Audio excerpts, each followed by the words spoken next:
Hi, Genki Call here with your Soulforge offerings for the week of October 24th, 2022. Almost forgot the year for a second there. So this week is really a focus on weapons. I'm going to go over the troops, but the most important thing to look at this week is the weapons, and I will get to that in just a bit.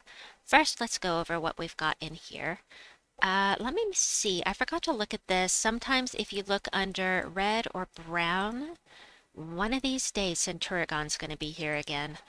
This is not one of those days. Alright, so for the legendaries, we have the Leviathan, which, is, it's messed me up in Delves more than once because it messes up the order of your team.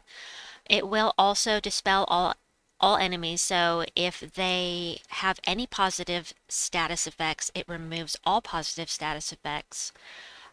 Does damage to them, boosted by blue gems, messes up the order of the team, immune to devour and stun, and submerges itself on 4+ gem matches. So it's not great for using something like Queen Beatrix against, because if it's submerged, then you can't hit it with an AoE troop. Next up, we have Gruz the Undefeated. Does damage to an enemy, curses them, and inflicts 2 to 4 stacks of bleed. 4 is the maximum amount of bleed stacks that a troop can have, and 4 stacks of bleed does 10 true damage a turn. So, I mean, that's not insignificant. Double skull damage versus humans, so if you're going like to Darkstone where there's lots of humans, then I think Darkstone. Anyway, the Darkstone.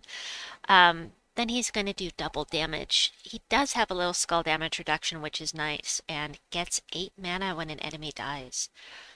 Dullahan, this troop.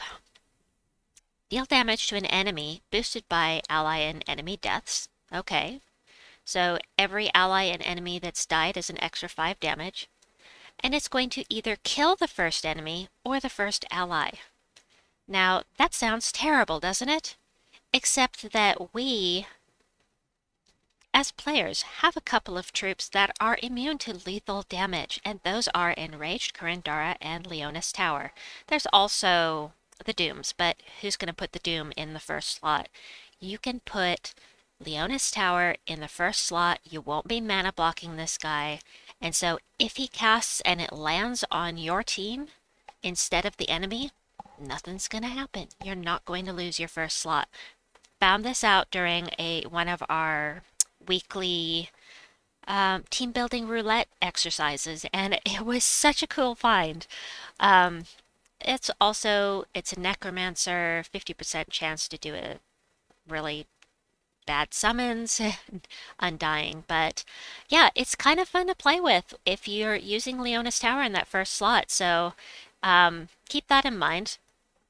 I don't recommend crafting it, but if you have it, I'll get back to that in a second. Lastly, we have Regent Khalif.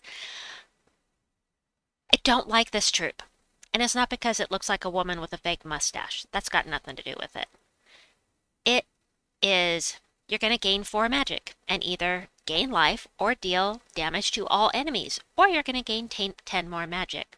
That's all well and good, but if all you ever do is gain 10 more magic, it does your team no good at all. I have had the worst luck with this thing. I have never ever had Regent Khalif do any damage to the enemies or heal my team. All it ever does is get more magic that does absolutely nothing. Grr, I really do not like the either or troops in general. There are exceptions, but this is one of the ones I don't like. You have a chance to summon Dao when it dies, and you get some extra gold on 4+ matches. Meh. There are better troops out there for this kind of thing. I don't recommend this troop personally, unless you've got to have it to get your power level up in Leonis Empire. And that brings me to the point of, should you craft legendaries in the Soulforge? And the answer is almost always going to be no. It's not going to be worth 800 diamonds to craft a legendary that you're going to get from keys at some point. You could argue, well, sure, you're going to get mythics at some point too, but it's a lot more, um, it's a lot better chance of you pulling legendaries than pulling mythics. So I recommend saving your diamonds for your mythics.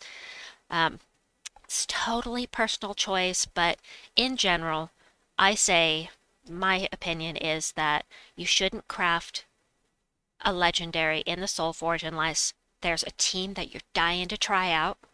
It's something that is unbelievably useful, like Tesla, for instance, or you've just got to have it for your power levels. Your power level blocked, and you've got to have it for that reason.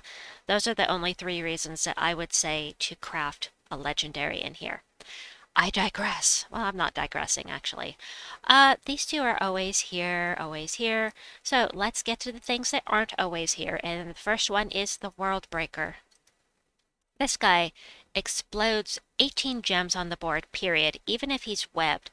Only this number in purple is affected by web. So you're going to explode 18 gems when he casts, period. And he's going to do damage to all enemies, if he's not webbed, of course. He gains 5 to a random skill on 4+ gem matches. That could be anything. That could be magic affecting this number, or it could be any of these numbers here. You just don't know. Every 4+ gem match is rolling the dice. You do have Reflect, but no skull damage reduction, and he is immune to Devour, which is nice. He does have a very high mana cost, but he could be useful if you're running him with Ascensio, which is really a terrible troop, but would give him a 50% mana start. And I don't think we have a 50% mana start for Centaurs, so that would be it at this point. Next up, we've got Suna. I like Suna. She's so pretty. Steal life from the two weakest enemies, then steal magic from the two strongest enemies. So you're stealing 16 magic every turn, and so this number is going to go up and up and up every time she casts. She's really meant for longer battles.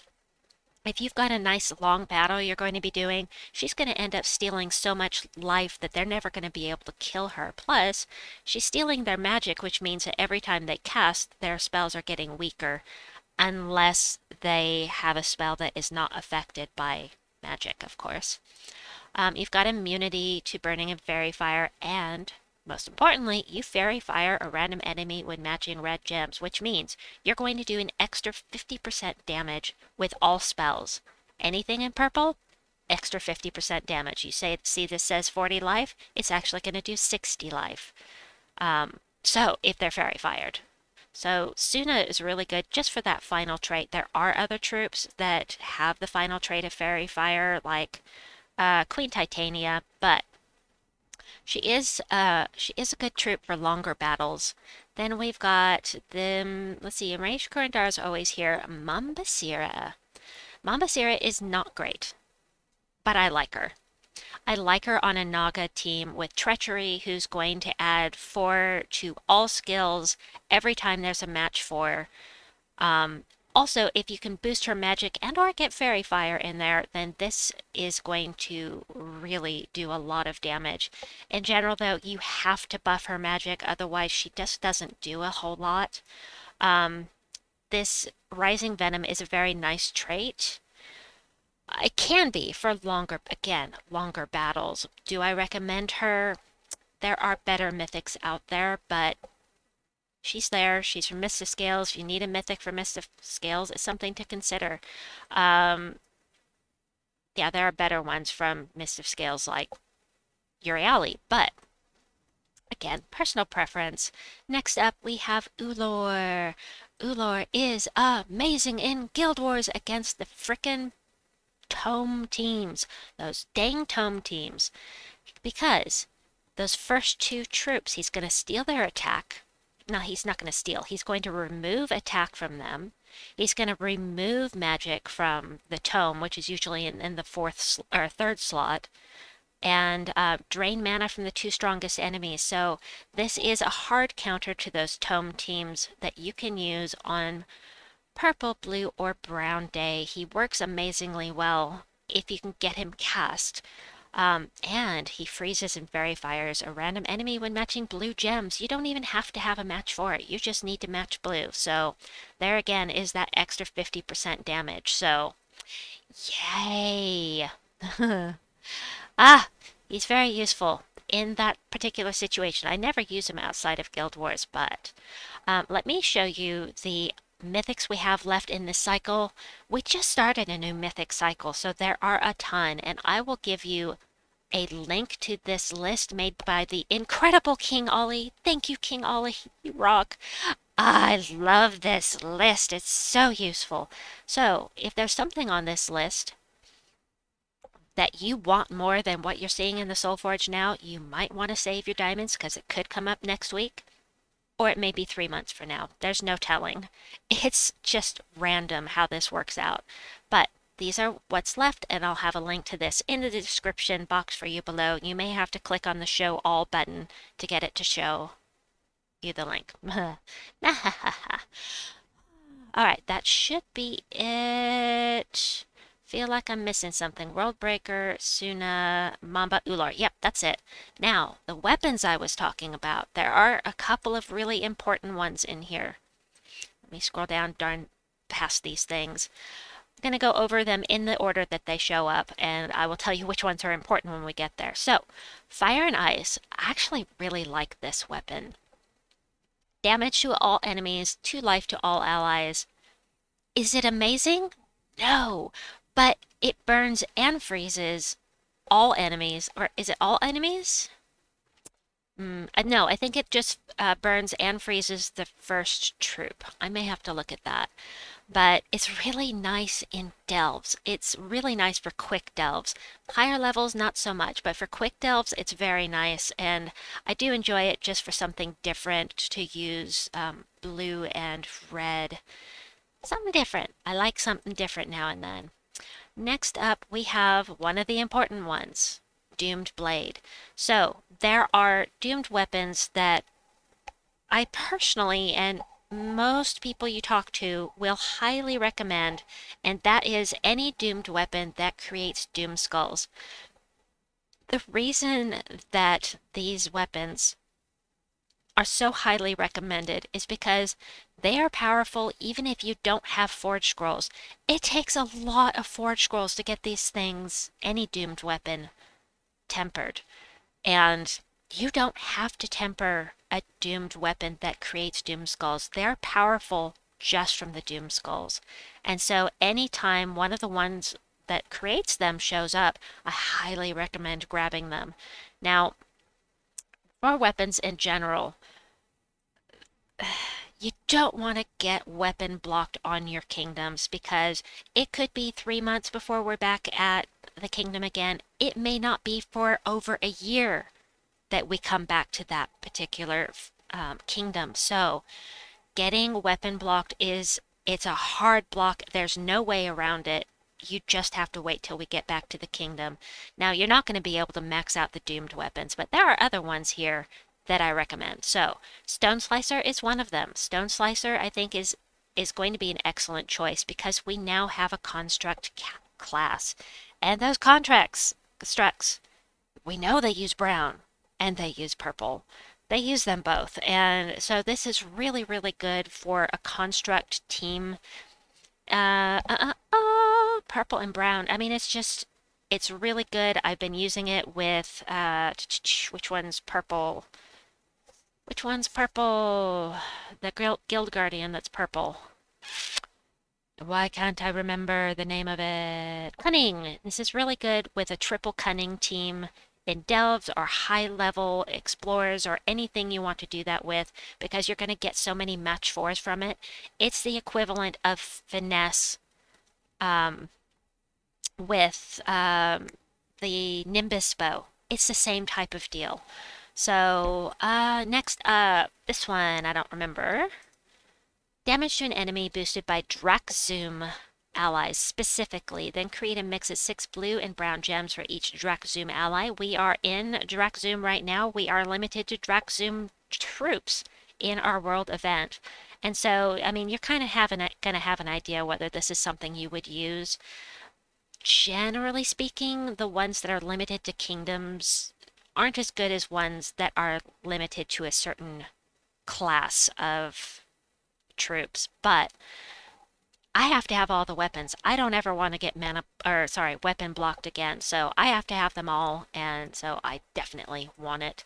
Here is one of the 75 diamond cheapo ones. This one removes all brown gems.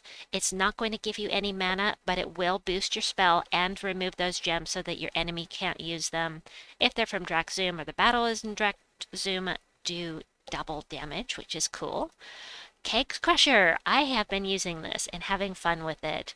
This is one of the ones, just like I was saying, one of the ones that boosts a class, in this case dwarves. Damage to an enemy boosted by dwarf allies, then create a mix of 6 blue and brown gems for each dwarf ally. It's fun, I enjoy it, and I have to have all the weapons anyway. If I were to recommend one of those two, this one or this one, I would definitely say go for Keg's Crusher over Korak's Invention, but again, personal preference. If you're gonna craft something weapon-wise this week, Doomed Blade, Stone Slicer, those are my top two. And the Ankh of Nefertani. The Ankh of Nefertani is necessary to craft Duskbringer. You have to have it to craft Duskbringer. You see right here? And unlike the, where is it? Near Dawnbringer, these three things are always in the Soulforge, but the weapons that you need to craft Duskbringer only come around when we go to that kingdom. We may not be back here for another year, and you will not be able to craft Duskbringer unless you have this. So if you plan to craft Duskbringer within the next year, definitely grab this one because otherwise you're going to be out of luck. And that is it for the weapons. Okay, that is it for this video. So I hope that you enjoyed it. If you have any questions, please let me know in the comments down below. Please like and subscribe if you would, and we'll see you soon. Bye!